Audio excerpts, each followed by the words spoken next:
Hello friends, मैं राहुल कुमार का स्वागत करता हूं आपके अपने यूट्यूब चैनल फाइनेंस के फंडा पर। और आज हम करने जा रहे हैं अपने एपिसोड नंबर 10 की स्टार्ट, जिसमें हम देखेंगे एसेट एलोकेशन क्या होता है, इसमें आपको क्यों ध्यान रखना चाहिए और कौन कहाँ कहाँ निवेश करना चाहिए ताकि आप बना सके लॉन्ग टर्म में एक बहुत ही बढ़िया रिटर्न। तो मैं Rahul Kumar, MB in finance, mutual fund distributor and technical and fundamental analyst, आप सबका हार्दिक स्वागत करता हूं। तो चलिए शुरू करते हैं।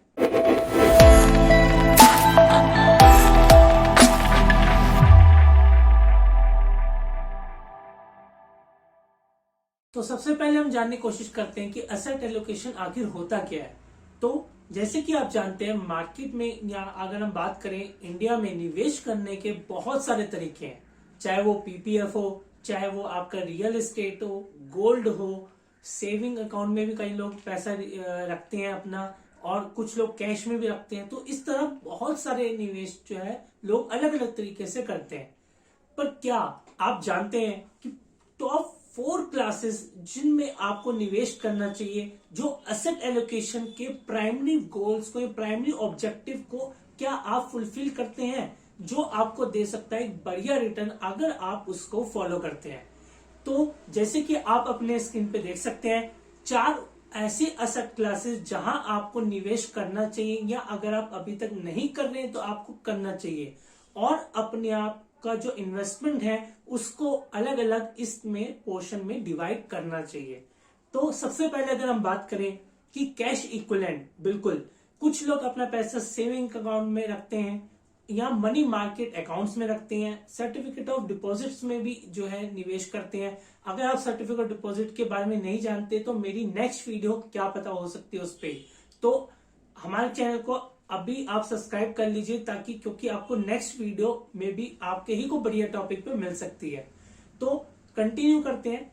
नेक्स्ट जो एसेट क्लास है वो है बॉन्ड्स। बिल्कुल, गवर्नमेंट बॉन्ड्स, कॉर्पोरेट बॉन्ड्स और फिक्स इंटरेस्ट वाले इंस्ट्रूमेंट्स में भी लोग इन्वेस्ट करते हैं, या आपको उसमें अगर आपने नहीं किया तो उसमें आपको करना चाहिए, क्योंकि फिक्स रिटर्न वाले भी जो इन्वेस्टमेंट है वो भी जरूरी है आपके पोर्टफोलियो, आपके इन्वेस्टमेंट के लिए।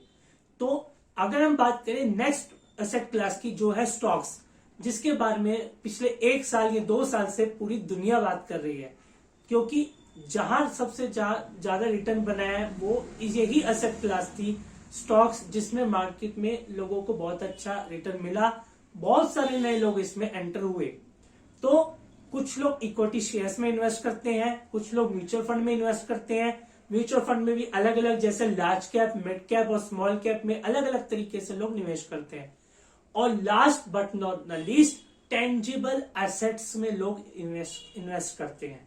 जैसे कि कुछ लोग अपना पैसा सिर्फ प्रॉपर्टी में निवेश करना चाहते हैं, जैसे कि रेंटल प्रॉपर्टी हो गई, या अगर हम बात करें कमर्शियल प्रॉपर्टी हो गई, रेजिडेंशियल हो गई। कुछ लोग प्लॉट में निवेश करके छोड़ देते हैं, कुछ लोग अभी भी फिजिकल गोल्ड में निवेश करते हैं। तो इस तरह से 4 एसेट क्लासेस हैं जिनमें आपको, अगर आपने अभी तक निवेश करना स्टार्ट नहीं किया है, तो आपको अपने पोर्टफोलियो को, आपको अपनी इन्वेस्टमेंट को इन 4 भागों में डिवाइड करना चाहिए, ताकि आपको मिल सके बढ़िया रिटर्न और आप रिस्क फ्री रिटर्न भी अच्छे से बना सकें। तो अगर हम बात करें नेक्स्ट टॉपिक की, जो है हमारा कि कौन कौन से ऐसी चीजें हैं एसेट एलोकेशन पे जो इफेक्ट करती हैं, या उन चीजों को आपको मद्देनजर रखना चाहिए जब आप एसेट एलोकेशन करें। तो जैसे कि आप अपनी स्क्रीन पे देख सकते हैं, सबसे पहला पॉइंट, रिस्क एपेटाइट। बिल्कुल, आपका क्या रिस्क एपेटाइट है, आप कितना जो है रिस्क ले सकते हैं, कितना रिस्क टॉलरेंस है आपका, उस चीज को ध्यान में रख के आप उसमें निवेश करते हैं। डिसाइड कीजिए आप कितना रिस्क ले सकते हैं, और उस तरीके से इन्वेस्टमेंट को अपनी निवेश कीजिए उन एसेट क्लासों में डिवाइड करके। तो नेक्स्ट पॉइंट है गोल्स। आपके गोल्स क्या है? हो सकता है आपके गोल्स हो शॉर्ट टर्म भी, और हो सकता है लॉन्ग टर्म भी। तो शॉर्ट टर्म के लिए प्रॉपर एसेट क्लासेस है, लॉन्ग टर्म के लिए प्रॉपर एसेट क्लासेस हैं, जैसे कि म्यूचुअल फंड, स्टॉक्स, और शॉर्ट टर्म के लिए गवर्नमेंट बॉन्ड्स, पीपीएफ, या इस तरह की छोटी छोटे, जैसे आपका फिक्स डिपॉजिट हो गया, आरडी हो गया, इन तरह की शॉर्ट टर्म निवेश में आप इसमें निवेश कर सकते हैं। थर्ड पॉइंट है साइकोलॉजी। बिल्कुल, आप किस तरह का सोच के साथ मार्केट में उतरते हैं या किस तरह से आप निवेश करते हैं। हो सकता है कुछ लोग सोचते हो कि भाई मेरे अगर मैंने 10,000 लगाया, अगर वो 1,000 भी डाउन हो गए तो मेरे को नींद नहीं आएगी रात को या मुझे टेंशन होगी। तो उन लोगों के लिए स्टॉक मार्केट, म्यूचुअल फंड्स नहीं है। अगर आप रिस्क लेना जानते हैं, रिस्क ले सकते हैं, आपकी साइकोलॉजी या अगर आज डाउन है तो कल उससे ज्यादा अप भी होगा, तभी आप उसको उस असेट क्लास में डालेंगे जिसमें आपको रिस्क तो है पर रिटर्न भी अच्छा है। तो अगर हम बात करें नेक्स्ट पॉइंट की, जो है एज, बिल्कुल अगर आप जानते हो तो एक फॉर्मूला होता है जिससे हम निकालते हैं कि कितना आपको पैसा अपना इक्विटी में निवेश करना चाहिए, जो होता है 100 माइनस एज। फॉर एग्जाम्पल आज की एज आपकी 25 है या 30 है फॉर एग्जाम्पल, तो आपको 100 माइनस 30 यानी कि 70% पोर्शन अपना इक्विटी इन्वेस्टमेंट यानी इक्विटी क्लास में आपको निवेश करना चाहिए। तो उसमें भी डिपेंड करता है कि आप जैसे कुछ लोग होते हैं जो अपनी एट द एज ऑफ 50 अगर वो निवेश कर रहे हैं तो जरूरी नहीं है कि 50% वो रखें, क्योंकि इसमें बाकी फैक्टर्स को भी आपको ध्यान में रखना पड़ेगा कि आप रिस्क लेना चाहते हैं या नहीं, आपकी साइकोलॉजी क्या है, आपके गोल्स क्या है, उस हिसाब से। पर अगर आपकी एज कम है, आज की डेट में अगर आप 25 ईयर्स के हैं, तो आपको डेफिनेटली इक्विटी प्रपोर्शन यानी कि शेयर्स में, म्यूचुअल फंड्स में ज्यादा निवेश करना चाहिए और फिक्स डिपॉजिट और आरडी जैसे सब क्लासेस में कम निवेश करना चाहिए। तो last point but not the least, जो है रिस्पॉन्सिबिलिटीज। डेफिनेटली अगर आपके घर पे डिपेंडेंट ज्यादा है, आपके माँ बाप हैं, आपको क्या कहते हैं बहुत सारी चीजें देखनी होती हैं, तो आप डेफिनेटली उन एसेट क्लास में निवेश करेंगे जहां पे आपका रिस्क हो कम। और अगर आपको लिक्विडिटी की जरूरत पड़े, यानी कि जैसे आपको एकदम से पैसे की जरूरत हो, तो आप उससे पैसा निकाल सके और अपने इंडिपेंडेंस पे खर्च कर सके। तो ये थे कुछ फैक्टर्स जो आपको हेल्प करते हैं कि कौन कौन सी चीजों में आपको क्या कहते हैं ध्यान रखना चाहिए जब आप एसेट एलोकेट करते हैं। तो इसमें से कुछ ऐसे पॉइंट्स है जो मैं आपको एक बार डिटेल में आपको बताना चाहता हूं। अगर आप अपने स्क्रीन पे देखें कि एसेट एलोकेशन बाय एज, जैसे कि मैंने आपको बताया कि 20 से 30 अगर आपकी एज है तो आपको मोर रिस्क यानी कि ज्यादा रिस्क, यही टाइम है आपको रिस्क लेने का और जहां आप बना सकते हैं बढ़िया रिटर्न, क्योंकि अगर आप रिस्क लेंगे तो आपको रिवार्ड भी अच्छा मिलेगा। पर रिस्क समझ के और सही तरीके से लिया जाए तभी वो रिवार्ड बन के आपके सामने आता है। तो अगर आपकी एज 30 टू 40 है तो आप अपना जो पोर्शन है एसेट की क्या कहते हैं एसेट एलोकेशन में इक्विटी का, उसको आप कम कर सकते हैं और अलग जगह निवेश कर सकते हैं, चाहे वो गोल्ड हो सकता है वो पीपीएफ हो, या हो सकता है अलग अलग चीजों में भी आप इसमें निवेश कर सकते हैं।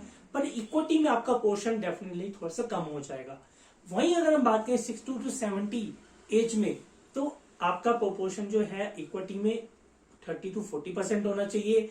डेब्ट इंस्ट्रूमेंट्स में यानी कि कॉर्पोरेट बॉन्ड्स में, गवर्नमेंट बॉन्ड्स में ज्यादा होना चाहिए ताकि आपको रिस्क फ्री रिटर्न मिल सके।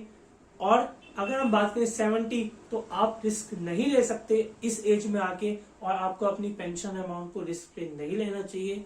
और आपको लॉन्ग टर्म के हिसाब से अगर आप निवेश करें तो भी आपको इक्विटी में 20 से 30% पोर्शन रखते हुए अपना जो अदर क्लास में निवेश करना चाहिए। तो अगर हम बात करें नेक्स्ट पॉइंट की, जैसे कि आप देख सकते हैं कि रिस्क टॉलरेंस, बिल्कुल आप रिस्क कितना ले सकते हैं। अगर हम बात करें हाई रिस्क और हाई रिवार्ड, जैसे मैंने आपको, कुछ लोग होते हैं एग्रेसिव, बिल्कुल कि जो लोग सोचते हैं कि यार मैं रिस्क ले सकता हूं, मैं मैनेज कर सकता हूं रिस्क को, और हाई रिस्क वाले यानी कि जैसे स्मॉल कैप फंड्स में, या फिर हो सकता है कि वो अच्छे स्टॉक्स में या थोड़े स्मॉल कैप स्टॉक्स में, मिड कैप स्टॉक्स में निवेश करते हैं और रिटर्न भी जनरेट करते हैं, तो वो होते हैं एग्रेसिव। और कुछ होते हैं मॉडरेटली एग्रेसिव, यानी कि वो एग्रेसिव तो है पर थोड़ा सा बैक फुट पे रह के थोड़ा काम करते हैं, बैक फुट पे रह के इन्वेस्ट करते हैं, ताकि वो वो मिड कैप तक ही रहते हैं, स्मॉल कैप में वो निवेश नहीं करते और अपना जो है अपने रिस्क को मॉडरेट रखते हैं, मॉडरेटली एग्रेसिव रखते हैं। अब होते हैं कुछ लोग मॉडरेट, जिनको सिर्फ लार्ज कैप पसंद है, जो लोग सिर्फ लार्ज कैप में इन्वेस्ट करना चाहते हैं, या कहें कि आप जो लोग जो है लार्ज कैप में इन्वेस्ट करना चाहते हैं, कुछ गोल्ड में इन्वेस्ट करना चाहते हैं, बाकी rest of the amount property में इन्वेस्ट करना चाहते हैं, तो उन लोगों के लिए भी ये मॉडरेट तरीके से रिस्क वो लेके चलते हैं। कुछ होते हैं मॉडरेटली कंजर्वेटिव इन्वेस्टर्स, जैसे कि कुछ लोग सोचते हैं कि यार मेरे को लार्ज कैप में बैलेंस फंड में रहना चाहूंगा, मेरे को डेप्ट भी चाहिए, मेरे को इक्विटी भी चाहिए, पर मैं बैलेंस में रहना चाहूंगा। और साथ ही अपना पोर्शन जो है वो गोल्ड में इन्वेस्ट करते हैं, कुछ पीपीएफ में इन्वेस्ट करते हैं, और कुछ जो है वो गोल्ड में या rental property as a property rent पे चला के अपना रिटर्न लेते हैं, 1 से 1.5% का मंथली का रिटर्न निकालते हैं। और कुछ होते हैं कंजर्वेटिव, बिल्कुल मेरे को निवेश नहीं करना इक्विटी में, मैं बिल्कुल डरता हूं, मेरे को कोई स्मॉल कैप मिड कैप समझ नहीं आता, मेरे को सिर्फ फिक्स इंटरेस्ट वाली चीजें समझ आती हैं। तो आप कंजर्वेटिव इन्वेस्टर हैं और आपको लो रिस्क लो रिवार्ड उनको दिक्कत नहीं कि उनको कम मिले, पर उनको रिस्क नहीं चाहिए लाइफ में, तो वो लोग fix deposits, government bonds, PPF क्या कहते हैं और अलग अलग तरीके की चीजों में निवेश करते हैं। तो ये कुछ फैक्टर्स थे जो मैंने आपको मेन हाईलाइट करने थे उन चीजों को। अब नेक्स्ट पॉइंट की अगर हम बात करें, 6 की बेनिफिट्स। अब बेनिफिट्स क्या है एसेट एलोकेशन करने के? आपको एसेट एलोकेशन क्यों करनी चाहिए, क्या बेनिफिट मिलेगा आपको? तो सबसे पहली बात है रिड्यूस इन्वेस्टमेंट रिस्क। डेफिनेटली आपका जो इन्वेस्टमेंट का रिस्क है वो डेफिनेटली कम हो जाता है जब आप अपने इन्वेस्टमेंट को अलग अलग जगह इन्वेस्ट करते हैं। कुछ जो होते हैं वो रिस्क फ्री होते हैं, कुछ में थोड़ा रिस्क होता है पर रिवार्ड अच्छा होता है, कुछ में हाई रिस्क होता है हाई रिवार्ड होता है।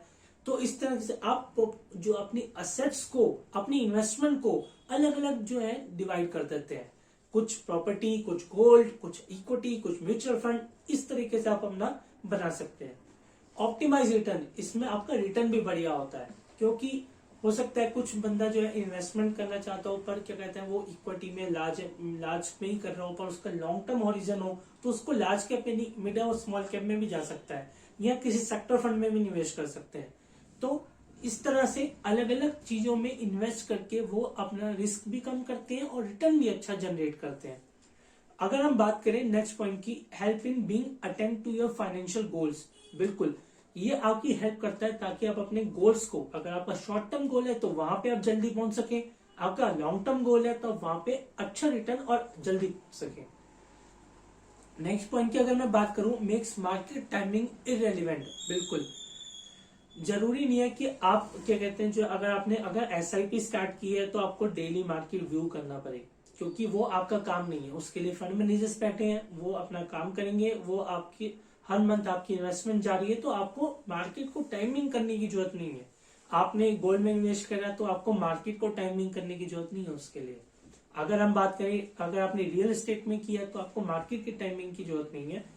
और उसके अलावा ये जो मैंने असेट क्लास आपको बताया वो आपको हेल्प करते हैं टैक्स प्लानिंग में भी। बिल्कुल टैक्स प्लानिंग में भी आपकी हेल्प होती है। कुछ लोग जो है क्या कहते हैं जो है अपनी असेट को, जैसे मैं आपको गोल्ड में निवेश करते हैं, पीपीएफ में करते हैं, तो पीपीएफ में करेंगे तो उनको टैक्स बेनिफिट मिलेगा अंडर सेक्शन 80C। तो वो टैक्स बेनिफिट भी वो आपको वहां पे हेल्प करता है अलग जगह निवेश करके। कुछ लोग क्या कहते हैं प्रॉपर्टी लेके उसको रेंट पे चलाते हैं, तो प्रॉपर्टी में जो इंटरेस्ट देते हैं उसको अपना इनकम टैक्स में आप एज अ क्या कहते हैं इनकम फ्रॉम होम, क्या कहते हैं जो होम प्रॉपर्टी हो गया, वो आप दिखा के अपना इंटरेस्ट ले सकते हैं। तो अगर हम last but not least address your liquidity needs, जैसे मैंने आपको बताया आप अपने लिक्विड एसेट्स में भी निवेश कर सकते हैं और वहां भी आपको निवेश करना चाहिए अगर आपका शॉर्ट टर्म पर्सपेक्टिव है। कुछ लोगों को 6 मंथ्स के लिए निवेश करना है कि 6 मंथ में आप पैसा जो पार्क रख दूं, मेरा रिटर्न ना जाए और साथ में मेरा पैसा लिक्विड रहे, और ताकि मैं जब जरूरत पड़े मैं उसको निकाल सकूं। तो ये कुछ पॉइंट से असेट को लेके, असेट एलोकेशन को लेके, आई होप आपको ये वीडियो पसंद आई होगी और कुछ ना कुछ आपको इनपुट मिला होगा, ताकि आप अपने असेट्स को या अपनी इन्वेस्टमेंट्स को अलग अलग असेट्स में डिवाइड करके एक अच्छा रिटर्न मार्केट में बना सकें और लॉन्ग टर्म में या शॉर्ट टर्म अपने दोनों गोल्स को अचीव कर सकें। तो मैं मिलूंगा आपसे अगली वीडियो में नई चीजों को लेके और नए मार्केट इंपॉर्टेंट पॉइंट्स को लेके जो आपको दे सकते हैं लॉन्ग टर्म में एक बढ़िया रिटर्न। तो प्लीज हमारे चैनल को सब्सक्राइब कर लीजिए और बेल आइकन को प्रेस करना बिल्कुल भी ना भूल लीजिएगा, क्योंकि हमारी नेक्स्ट वीडियो जैसी आएगी आपको पता चल जाएगा और आप उसको देख के अपने फाइनेंशियल इन्वेस्टमेंट्स को आगे ग्रो कर सकते हैं। और अभी तक आपने अपना डीमैट अकाउंट ओपन नहीं किया है तो प्लीज डिस्क्रिप्शन में नीचे लिंक अवेलेबल है, जाइए क्लिक कीजिए, अपना डीमैट अकाउंट ओपन कर लीजिए, क्योंकि आने वाले हैं LIC अदानी से रिलेटेड बहुत ही अच्छे IPOs, जहां आपको निवेश करना है। कहाँ निवेश करना है IPO में, मैं बताऊंगा आपको और हेल्प करूंगा आपको आपके फाइनेंशियल गोल में पहुंचने में। तो मैं मिलता हूं आपके साथ नेक्स्ट वीडियो में, नए एपिसोड में, नई एनर्जी के साथ, और मिलेंगे बहुत ही बढ़िया इन्वेस्टमेंट पॉइंट्स के लेके। तो thank you very much, thumbs up.